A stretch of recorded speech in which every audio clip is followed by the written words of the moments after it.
Hey to all the spooks out there. Welcome back to another episode of Spine-Chilling Chats, where every Wednesday we dig up the darkest corners of true crime, history, folklore, and the supernatural. I'm Ange. And I'm Manda.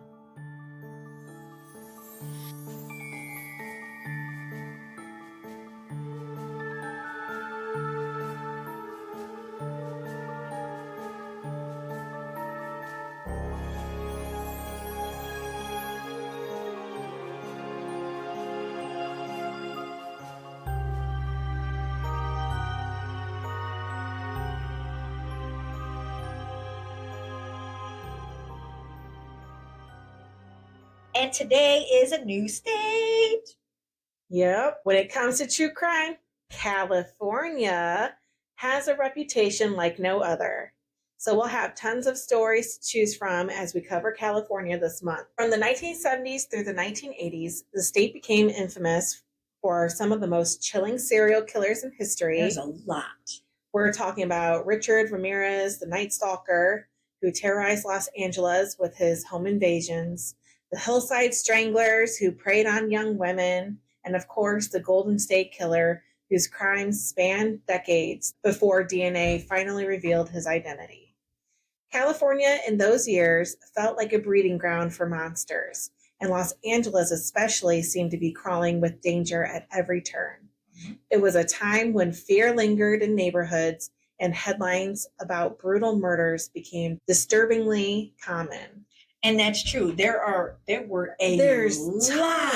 of serial killers. And they were all operating the same areas, the same time. Not at the same, I don't mean like the same exact time as they were all in 1946. Like it was a span where there would be multiples of serial killers, from the 1960s to the 1990s, there would be multiples at the same time. Yeah. And it's crazy how many there were. Yeah. It's insane. So it made police work really hard trying to distinguish whose was whose. Yeah. And not only that, a lot of the people back then don't like, is it the Los Angeles Police Department? They think that they're fucking idiots because they wouldn't do the correct procedures and protocols. So not only were they busy doing this stuff, but then they also have that backlash from the community saying that they're fucking idiots because they would let certain people go and they were fucking serial killers and whatnots. But whatever. And yeah, even among the dark legacy, there's one name that stands out: Chester Turner. Turner's crimes went unnoticed for years, hidden behind a backdrop of poverty, addiction, and vulnerable women whose lives were cut short in the most violent way. By the time investigators caught up to him, Turner had become one of Los Angeles' most prolific serial killers, leaving behind a trail of devastation that still haunts families today. So today, we're diving deep into his story, who he was, how he managed to slip under the radar for so long, and the horrors that finally brought his reign of terror to an end. Horrors, not whores. Horror. So Chester Dwayne Turner was born in Warren, Arkansas, which, don't freak out, on November 5th, 1966. It's like I'm combining last month's with this month. Kind of like I combined Texas and Arkansas, and it was really about Arkansas area and maybe two in Texas, but don't freak out. When he was really young, only about 5 years old, his parents split up and he and his mom picked up and moved out to Los Angeles. Enter California. There have been reports that his father was abusive and that Turner actually saw his dad beat his mom. That kind of trauma at such a young age definitely leaves its marks, but he himself had not been abused. Oh, that's good, because usually when they turn into serial killers, because they were also abused. Yeah. In middle school, he earned the nickname Chester the Molester. Oh, dun, dun, dun. Because he would go around and grab the young girls in his class. Like, grabbing them. I hate to say it. Like our president? I was going to say yeah, grab him by the pussy. Grab him by the pussy. I didn't want to say it, but I wanted to say it. Yeah. He should have gone into politics, is what you're saying. Right. That's so fucked up. 2 days in a row, I went somewhere and I got 20s back. And both of the 20s said, Donald Trump lives here. It was a stamp. It said, Donald Trump lives here, and it's on. 2 days in a row, I got two 20s. One day, one the next day. And I was like, what are the odds of that happening? And so I was like, my ex-best friend Junior, my sister's ex, he's all about Trump. I said, dude, oh my God, send me $40 on Cash App and I'll give you these two 20s. I don't want them. You know, I was looking at Juggy because I like to look at their new stuff because I'm always looking for new cups. Shit, sorry. And I'll be right back. I'm not going anywhere. But go ahead. I like looking at Juggy stuff too. Yep. Well, I was also looking at a gift for someone, and they have this really pretty, like, blue, like, floral thing on one. I was like, oh, that's kind of pretty. She might like that. And then I click on the picture to look at it closer, and it's got little fuck Trumps on it. I thought, fuck Trumps. That's awesome. Yeah. I must have spent that 20 I thought I had when I was going to show you guys. And then there's also a lemon one, and I clicked on it, and it's not really lemons. No, it's lemons, but it also says fuck Trump. So the owner of Juggy is apparently not a Trump supporter. So please go out and buy a Juggy, support them. My Juggy's in my car, but Ange has her Juggy. Yeah. We love them. They are big. They keep your cold drinks cold. They do also keep hot drinks hot. So yes, they're stainless steel. The straws are stainless steel. But they're fucking awesome. Yeah. I love it.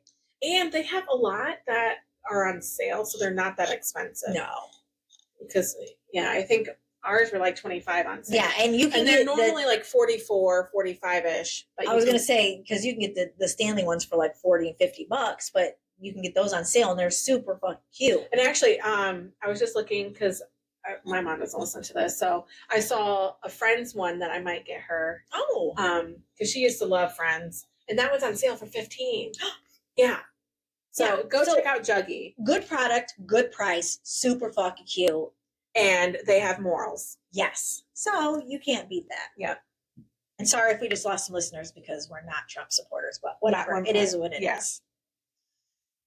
We don't talk politics, but that is what we're saying. We don't talk politics, but we do not support Trump. No, not in any shape or form. Okay, so back to Chester the Molester. Growing up in LA, he went through the public school system and eventually landed in Locke High School. But like a lot of kids dealing with rough circumstances, he didn't end up graduating. He dropped out instead. Aww, that's sad. As a young adult, he found work where he could. One of his early jobs was at Domino's Pizza, working as both a cook and a delivery driver. For a while, he was living with his mom, but when she decided to move to Utah, he didn't follow. Instead, he drifted between homeless shelters and missions, never really finding stability. And later on, she did say in like an interview that she kicked him out because he was abusing drugs. Oh. So. Okay. Well, that makes sense. Yeah. You dig your own hole. Yeah. So. Most of Chester's adult years were overshadowed by crime and repeated run-ins with the law. His first prison sentence, I know, they're thumping around up there. His first, you would think, a 50-pound child wouldn't make so much noise. She sounds like she's a 200-pound adult. Boom, boom, boom. His first prison sentence came in 1987 for theft and drug possession. He spent 2 years locked up, and not long after being released, he was right back in prison from 89 to 92 on more of the same charges.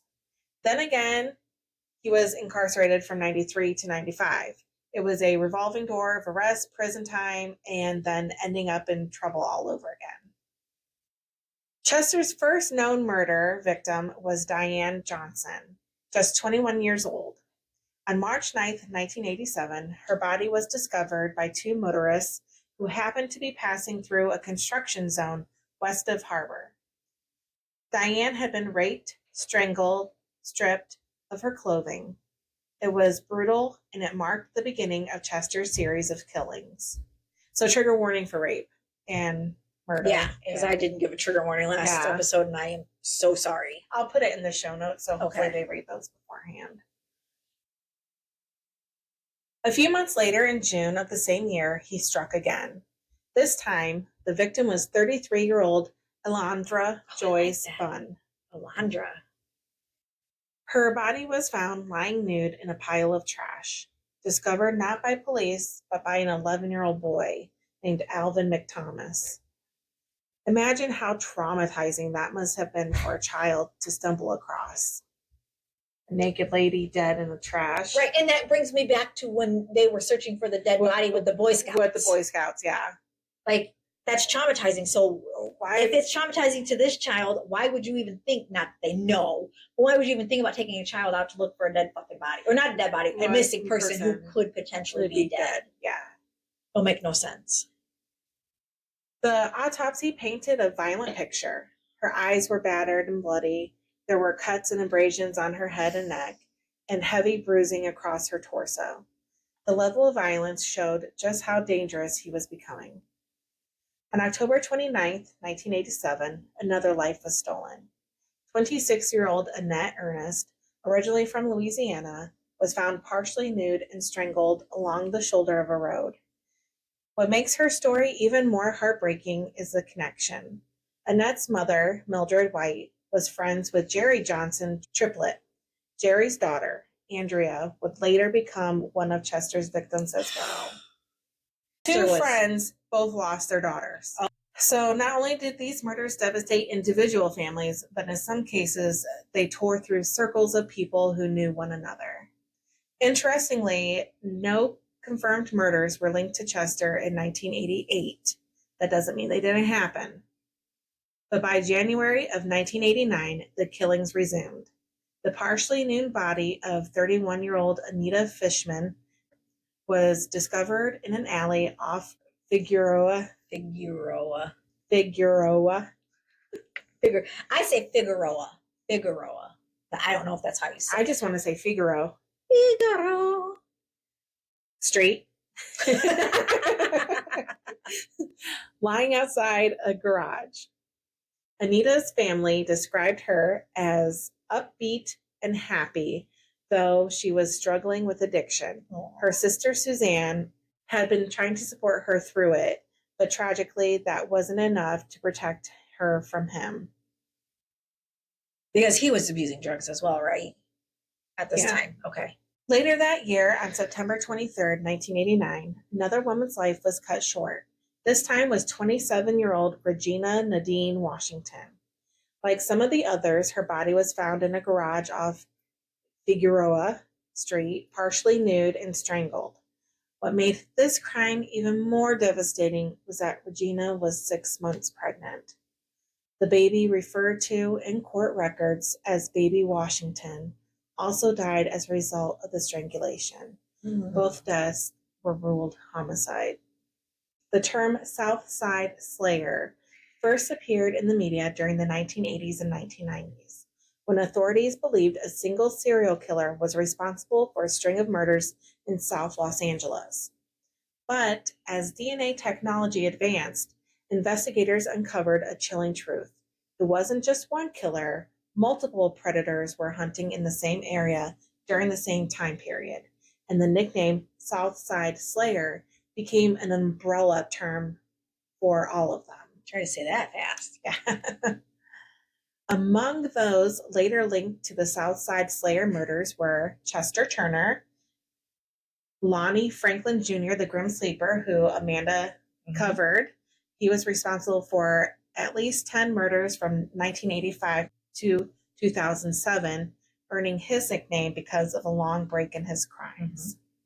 Michael Hughes, who was convicted of multiple murders in the late 1980s and early 1990s. Many tied him to years later through DNA evidence. Ivan Hill, a serial killer who raped and murdered at least 8 women between 1986 and 1994, leaving many of his victims along California State Road 60. Lewis Crane confessed to 4 strangulation murders in the 1980s before dying in prison in 1989. Daniel Lee Siebert killed 2 women in South Los Angeles in 1987 while he was already awaiting trial for murders in another state. What started as the hunt for one elusive killer ultimately revealed an entire network of predators stalking vulnerable women in Los Angeles at the same time.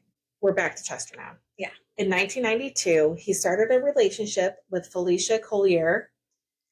The only reason I know how to say that is because Dave Collier. He helped take care of her infant child and later together. Hold on. For those of you who don't know, that is Joey from Full House. Mm-hmm. Uncle Joey. Joey Gladstone. Okay. Anyway, go ahead. He helped take care of her infant child, and later together they had a child of their own. Over the years, Chester fathered 4 children in total with different women. After his arrest later on, some of those children ended up being raised by his mother, stepping in to care for them when he no longer could. And that sucks for the kids, that sucks for whatever. But at least they went to somebody they knew, and at least she took them in and didn't be like, nope, send them to the state. Yeah. So, on November 16th, 1992, Chester claimed another life. His 7th known victim was 32-year-old Deborah Williams. Her body was found in the 400 block of West 98th Street in the Vermont Vista area of Los Angeles. Just a month later, on December 16th, another victim surfaced, 41-year-old Mary Edwards. She was discovered on South Figueroa Street, also in Vermont Vista. The killings continued into the spring of 1993. On April 1993, 29-year-old Andrea Triplett's body was found behind a vacant building on Figueroa. She was partially nude and had been strangled. Much like his earlier victims, Andrea was more than 5 months pregnant at the time. But under California law back then, her unborn child wasn't considered viable, so Chester wasn't charged with that second death. At 5 months pregnant? Months. Yeah. Oh my. The legal system didn't recognize it, but it was still a devastating double loss for her family. Wow. Only a month later, on May 16th, he struck again. This time, the victim was 29-year-old Desiree Ellen Mae Jones. Desiree Ellen Mae? I say Desiree Ellie Mae. Oh, Ellie Mae? Ellie Mae? Ella Mae? But it still rhymes. Desiree Ellen Mae Jones in the house. Yeah. Her body was found in the backyard. Oh, sorry. In the backyard. Yeah. No, I'm kidding. I know. That's fucked up. We're not laughing at the death. I'm laughing at my stupid joke. You know, when you talk about this kind of darkness, darkness, gotta have some kind of. You have to have some humor to it, or it's going to eat you alive. Yeah, you'll turn into a black ball of sadness. Like today, for instance. Was it today? Or yesterday? Yesterday we were at the dinner, and fucking the birthday girl's husband was talking about cryptocurrency and about wine. He's like, this is going to be our money. This is what's going to take over the world. It's going to be our money one day. And Mike said, not in my lifetime. And he goes, yeah, it is. I said, no, it isn't, because he's going to die soon. They were like, that's fucked up. I said, listen, you got to have a sense of humor. I said, I'm not saying he's going to die soon. It's just a fucking joke. And they were like, I mean, I get it, but that's still fucked up. I was like, it's either joke about it or be sad about it. And I'd rather not be sad about it. I've been sad my whole fucking life. Yeah. I'm finally happy. Let me have this happiness for as long as it lasts. And I hope it lasts for another 30 fucking years. I don't want him to die. But, things happen. Shit happens. He's got cancer. What are you going to do? Yeah. And it's not curable. So you just gotta joke about it or it's going to eat you alive. So again, sorry for the bad joke, but it's what you just got to do what you got to do. Yeah. It is what it is. Mm-hmm. So anyway, she's in the backyard. Yeah. Also strangled and partially unclothed, Her brother Frank later spoke about her, describing her as smart, outgoing, and funny. Before addiction took hold of her life, she had actually worked at a rest home caring for the elderly. A reminder that each of these victims had a life, a story, and people who loved them. In 1995, he was convicted of stealing a car. But here's where things take a disturbing turn, like they weren't already disturbing. Right. Okay, if that wasn't disturbing, I don't know what is, and I don't know if I want to know. Not just with Chester's crimes, but with the investigation itself. Police ended up arresting the wrong man. A part-time janitor named David Allen Jones was picked up and accused of murdering Deborah Williams, Mary Edwards, and another woman, Tammy Christmas. Oh, what a name. David Christmas. Jones had limited literacy skills, apparently so do I. And when he was questioned by police, he didn't have a lawyer present. Under pressure, he admitted that he had used drugs with some of those women in the areas where their bodies were later found. Those admissions were twisted into confessions. Okay, and then cue the why people think LAPD are fucking dumbasses. Yeah. You know what I mean? Or shit, pieces of shit. I don't think that. I don't know them. I don't know how they work. I just know what I read in the papers and what I see in the news, what I see in certain things that they think a lot of people think LAPD are trash. Yeah. In 1995, David Jones was convicted of those murders and sentenced to 36 years to life in prison. To make matters worse, during that same trial, he was also convicted of a rape that was unrelated to the killings. It was a huge miscarriage of justice because while the real killer, Chester Turner, was still out there, an innocent man had been locked away in his place. Then, on November 6, 1996, another woman was found. 45-year-old Mildred Williams Beasley was discovered partially nude, strangled, and left among the bushes along the 110 freeway. Mildred wasn't just a faceless victim, she had roots in Michigan. Michigan. For you guys, that's where we are. She was married and she had a teenage son waiting for her at home. The impact of her loss rippled through her family in ways that words can hardly capture. In April of 1997, things escalated. He was arrested for assaulting a police officer and for cruelty to an animal. Also, murder's bad, but fucking, you mess with animals, that really puts me over the edge. Those animals are innocent. They didn't do nothing to you. Pieces of shit. That added another layer to his already long criminal history and just showed how his behavior was getting more violent over time. Just a few months later, in February of 1997, the body of 30-year-old Cynthia Annette Johnson was found.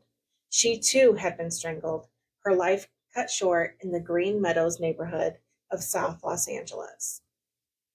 After that 1997 arrest, Chester's pattern of crime and violence wasn't slowing down. It was actually getting worse. By this point, he had built up a long rap sheet, multiple thefts, drug charges, car theft, and now violence against both an officer and an animal. It painted a picture of someone who was spiraling and had no real stability in his life. His personal relationships weren't much better. He had children, yes, but he wasn't exactly present as a father. Most of his time was either spent in jail or bouncing from place to place when he was out. His mom, despite everything, stepped in to help raise some of his kids. It's like she was still trying to hold together the pieces of a family that Chester himself couldn't manage. What makes the story so unsettling is how it built up, step by step.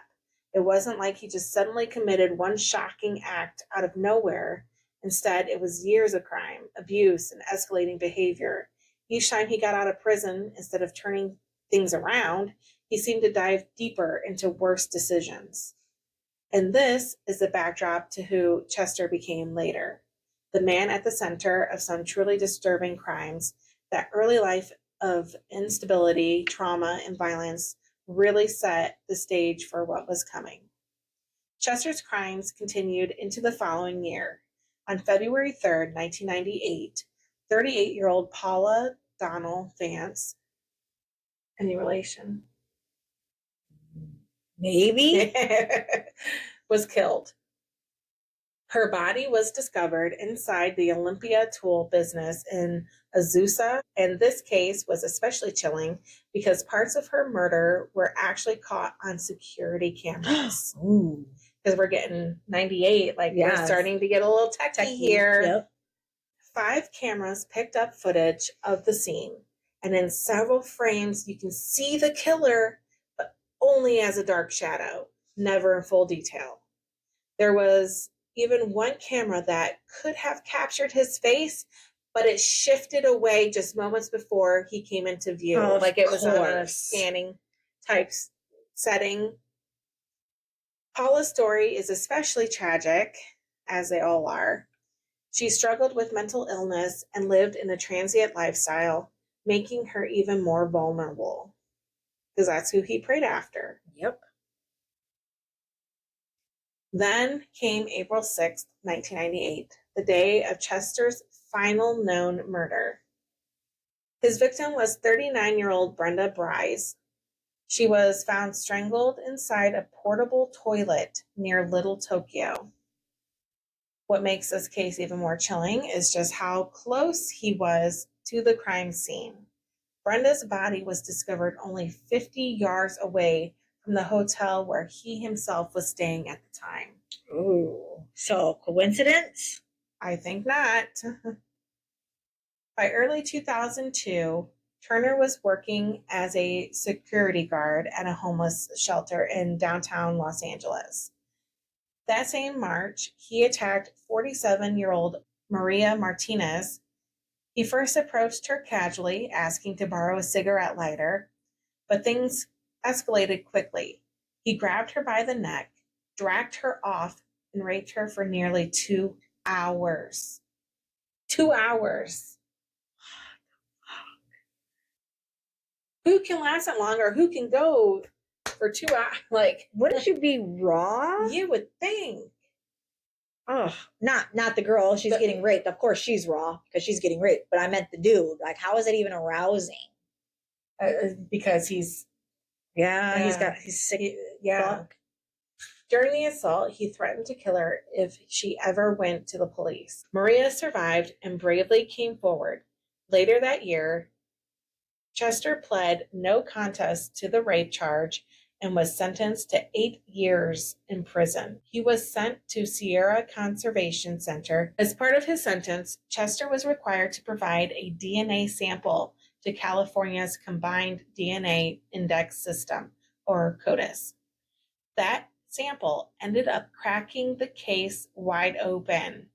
In September of 2003, investigators discovered his DNA matched evidence recovered from the murders of Paula Vance and Brenda Bryce. Once that connection was made, detectives began digging deeper into Chester's past.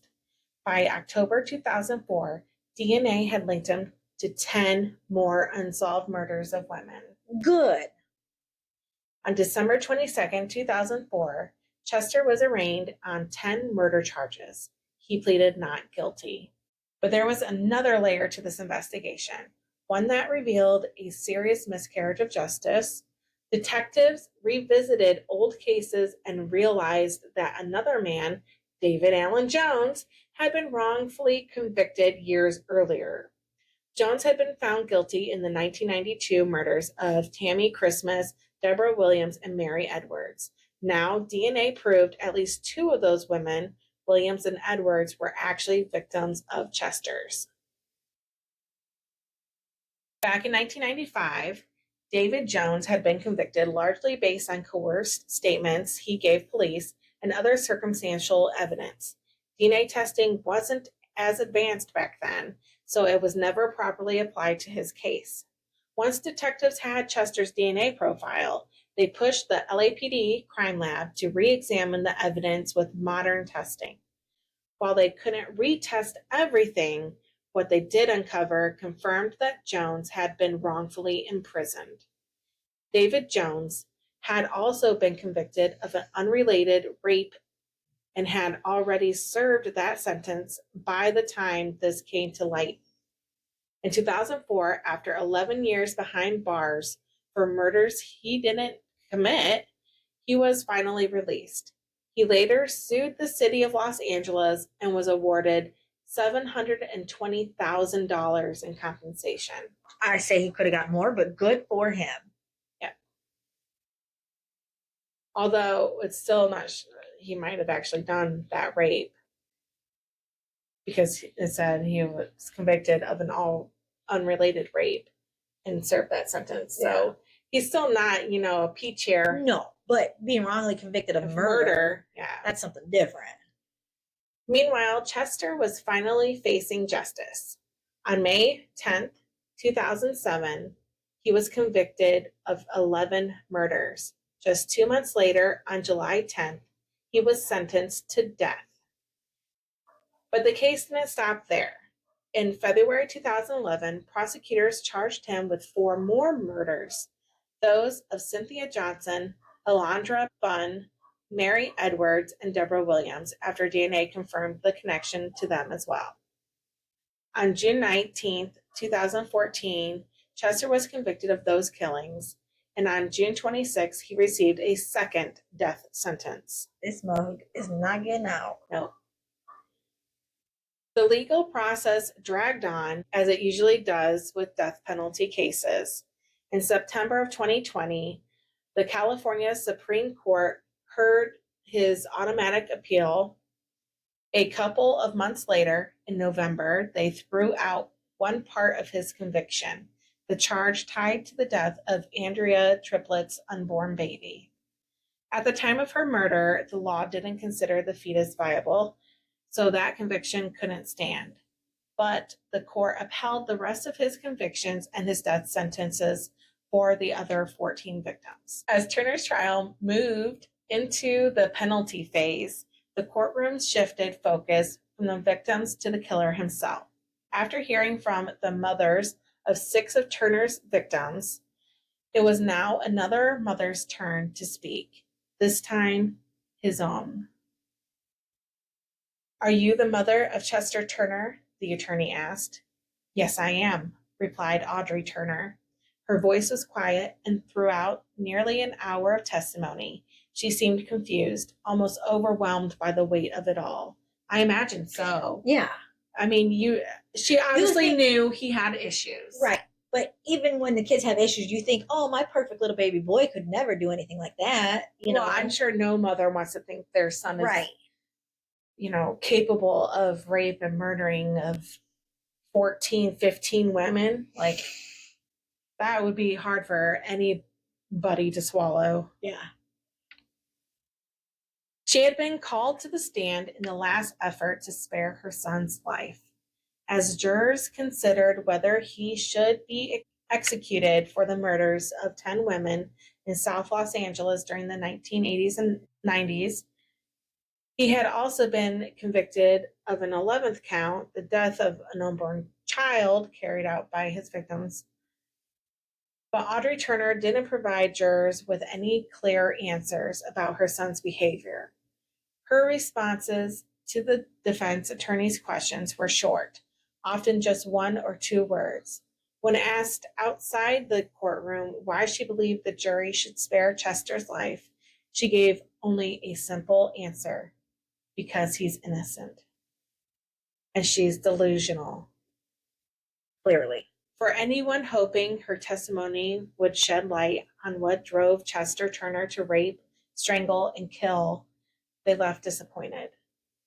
Audrey explained that her son had been a poor student who eventually dropped out of high school. She admitted she had kicked him out of the house because of his drug and alcohol abuse, though she later took him back. According to her, he hadn't been abused as a child and hadn't shown signs of mental illness while growing up.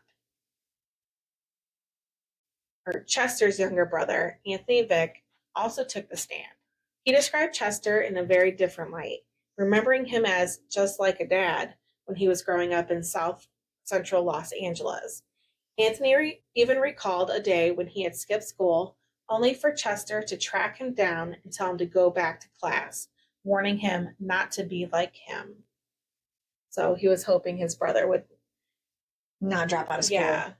Be a better man. Mm-hmm. The contrast between the victims' families and Turner's family was striking. The mothers of his victims gave heartbreaking testimony about the daughters they had lost, their grief spilling into the courtroom. Audrey Turner's testimony, by comparison, was subdued, more a quiet plea for her son's life than a defense of who he had become. Afterward, courtroom bailiffs gave her just 5 minutes with Chester before he was taken back to jail. Mother and son embraced and talked quietly together. Audrey, who was living in Utah at the time, was also raising Chester's 4 children.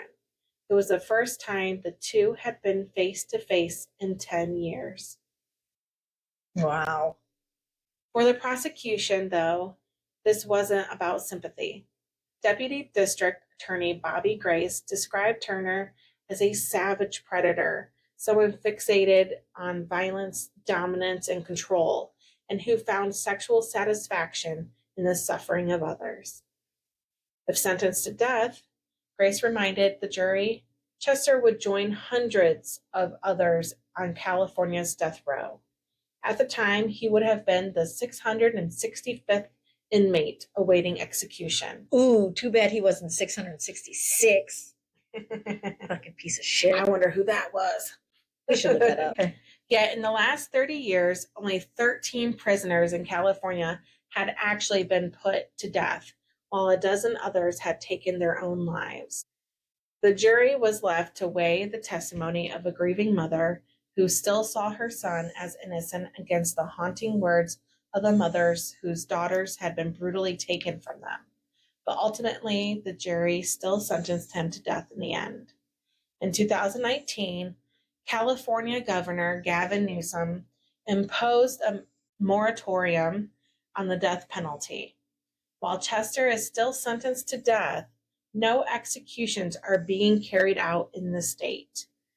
The order means a possible execution date will remain in limbo unless the executive order is lifted.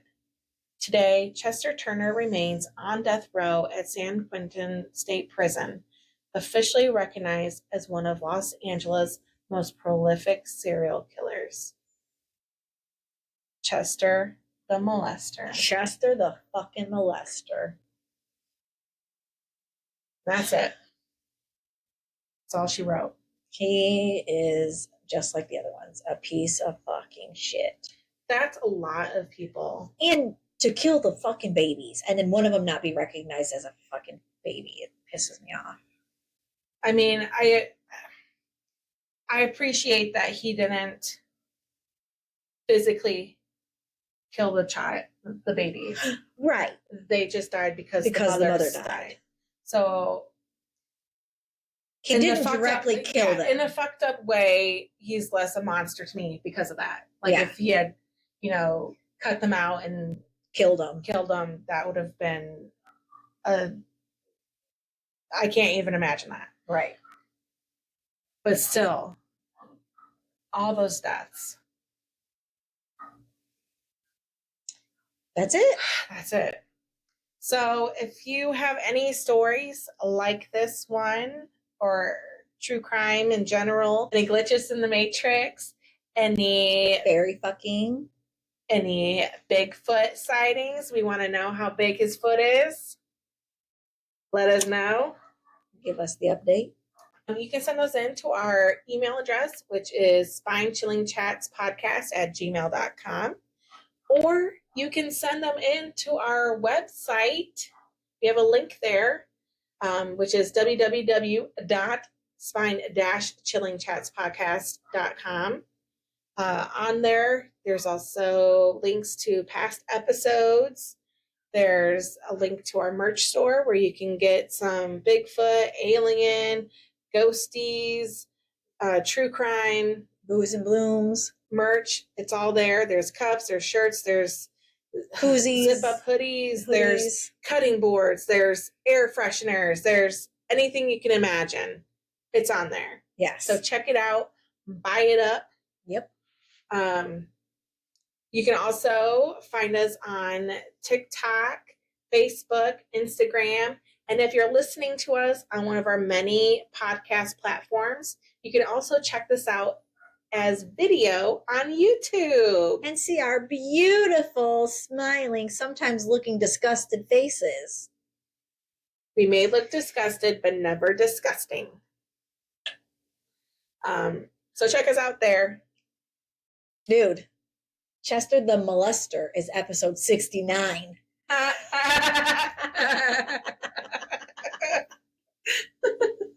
just noticed that. That's all right, funny. Anyway, and you can see pictures of us that we took, bios. So please like, comment, share, subscribe, follow, any of those. We appreciate them all. Please share us. We want to get out there. We want to gain more spooky people to be in our little spooky club. Yes. It's not a club until you have at least 4 people. We got 3.5. Right. So we're not pregnant. No. God, no. But let's just clear the air there. But yeah, do us a favor. Yeah. Please, can I have some more? Help some sisters out. So yeah, that's it. Yeah. Well, we hope you like this. We hope you come back. Most of all, we hope you Keep it spooky. Bye, guys. Bye.